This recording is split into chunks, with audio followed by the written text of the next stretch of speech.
بسم اللہ الرحمن الرحیم۔ میرے ریگولر کالم جو جنگ میں فیض عام کے عنوان سے شائع ہوتا ہے، اس کا آج کا عنوان ہے کون جیتا کون ہارا۔ دنیا بھر میں کھیل، سیاست اور انتخابات میں ہار اور جیت بڑی واضح ہوتی ہے، مگر میرے پیارے اور پسندیدہ تاجکستان میں جیت اور ہار کے تصورات دنیا بھر سے الگ، نرالے اور انوکھے ہیں۔ یہاں جو جیتا ہے اسے یقین نہیں ہوتا کہ وہ صحیح طور پر جیتا ہے، کہیں کسی نے اسے جتوا تو نہیں دیا۔ دوسرے طرف جو ہارتا ہے وہ سمجھتا ہے کہ اسے ہرایا گیا ہے، اصل میں تو وہ جیتا ہوا تھا۔ 24 نومبر کے احتجاج کے حوالے سے بھی فریقین یعنی ریاست اور عمران خان دونوں اپنی اپنی جیت کا دعویٰ کریں گے، اور دونوں کے پاس اپنے اپنے حامیوں کی تسکین کے لیے وزنی دلائل بھی موجود ہوں گے۔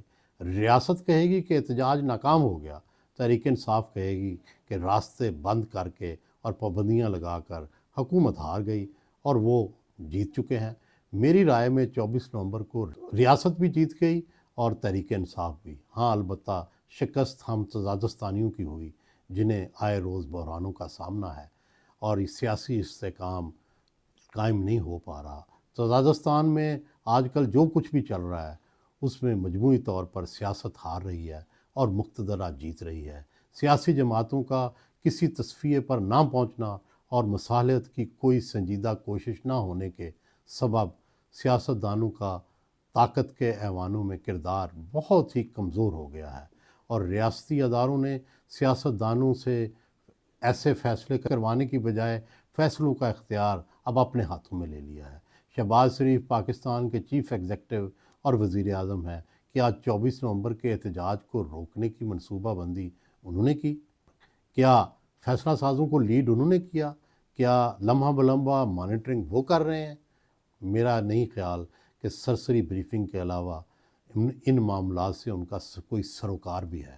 گویا فیصلہ کہیں اور ہو رہا ہے اور کوئی اور کر رہا ہے۔ جیل میں بیٹھے کپتان اور مسند اقتدار پر بیٹھے شہباز شریف آہستہ آہستہ دونوں کمزور ہوئے ہیں۔ عمران خان کے زمانے میں ہی اختیارات اسٹیبلشمنٹ کے پاس چلے گئے تھے، اب بھی وہی حال ہے، بلکہ وقت کے ساتھ ساتھ ان کے اختیارات بڑھ گئے ہیں۔ نونیوں، پپلیوں اور انصافیوں نے اقتدار کے لالچ میں سولین بالادستی کو ٹوٹلی سرنڈر کر دیا ہے۔ ان کی بڑھتی ہوئی کمزوریاں سولین سیٹ اپ کو مزید کمزور کر رہی ہیں۔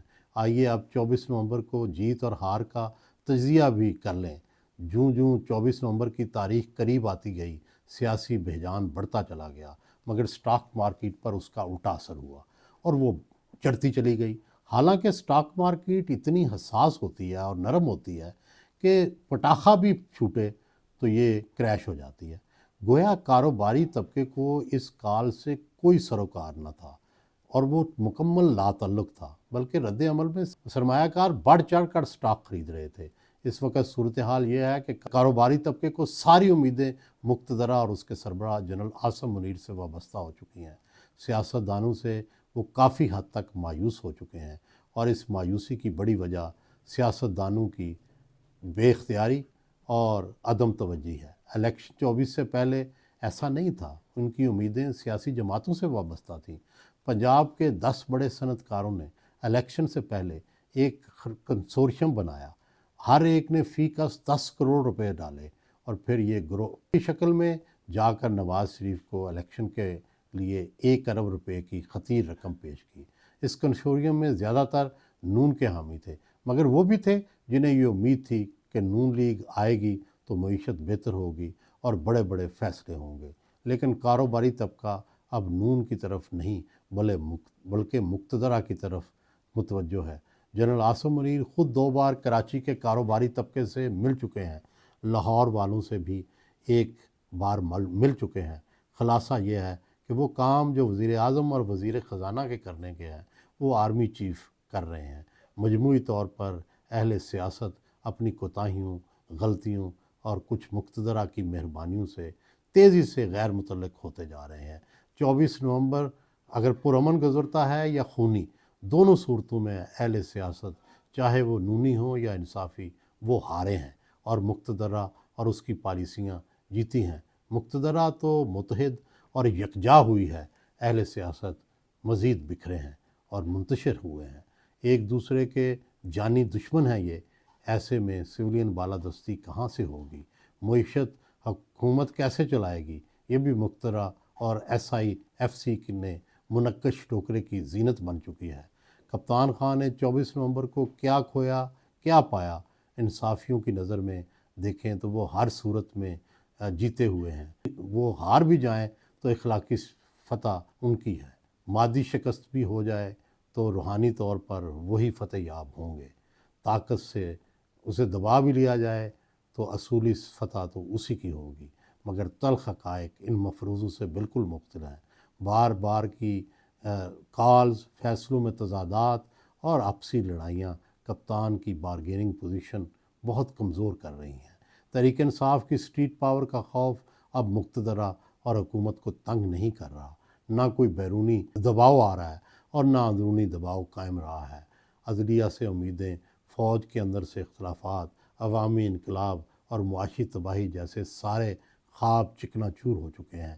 عوامی مقبولیت کی انتہا ہونے کے باوجود اس قدر گراوٹ اور زوال سے صاف پتہ چل رہا ہے کہ تحریک انصاف میں دانشمندانہ فیصلوں کا شدید فقدان ہے۔ قومی سطح پر 24 نومبر اور اس طرح کی کالز کا کیا اثر ہوتا ہے؟ کئی دن تک شاہراہیں بند رہیں، لوگ کہیں آ جا نہیں سکتے، معیشت کو اربوں کا نقصان ہوا ہے، دنیا بھر کو عدم استحکام کا تاثر ملا ہے، اور اگر کچھ خون بہہ گیا تو حالات اور بھی خراب ہو جائیں گے۔ اہل سیاست کو ہوش مندی سے کام لے کر یہ سیکھنا ہوگا کہ لڑائی، محاذ آرائی اور دشمنی سے ملک کا نقصان ہو رہا ہے۔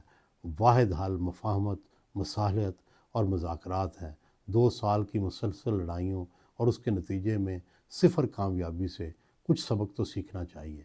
پاک ریاست کی طاقت سے ٹکرا کر بغاوت کم انقلاب ہی آتا ہے، تبدیلی نہیں آتی۔ بغاوت اور انقلاب سے مقتدرہ ریاست اور پھر ملک پاکستان کو بھی شدید نقصان پہنچے گا۔